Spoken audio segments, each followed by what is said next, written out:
ও বৌমা, আজকে কিন্তু তোমার দিদি আসছে। তাহলে মা আজকে কি রান্না করব? আরে তোমার মত মতো তুমি রান্না করো তো, যা ভালো লাগে তুমি সেটা করো। মা, ওটা আমার ননদ হলেও আপনার তো মেয়ে হয়, তাই না? মা, হ্যাঁ মনা, তুই চলে এসেছিস? তোমার এই কি অবস্থা? তুমি এইভাবে বসে আছো কেন? বৌদিকে তোমার একটু খেয়াল রাখে না? না রে মনা, কিছু হয়নি আমার, ওই এমনি এমন করে বসে আছি। দেখ তো বৌদি আছে ঘরে, যা। এই নাও দিদি তোমার জল।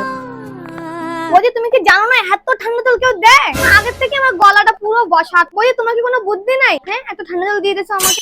সরি দিদি, বুঝতে পারিনি তাই জন্য। বৌদি এই না জামাটা ধুয়ে দাও। আর হ্যাঁ, ওয়াশিং মেশিনে ধোবে না কিন্তু, হাত দিয়ে ধোবে। নাও।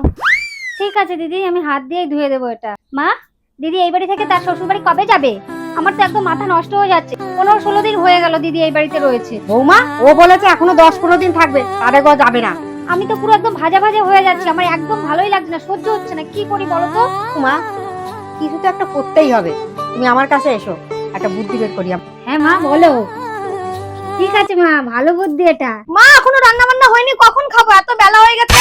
শোন মনা, ও কি করে রান্না করবে? বৌমা তো হাতটা কেটে গেছে, আর আমার তো দেখ শরীরটা খারাপ, আমি তো রান্না করতেই পারবো না। এখন তুই যদি রান্না না করিস তাহলে আমরা কি করে খাবো দুজনে? যা, তুই রান্নাটা একটু করে দে না, যা। মা, আমার না শ্বশুর বাড়িতে ফোন এসেছে, আমার শাশুড়ি মার খুব শরীর খারাপ।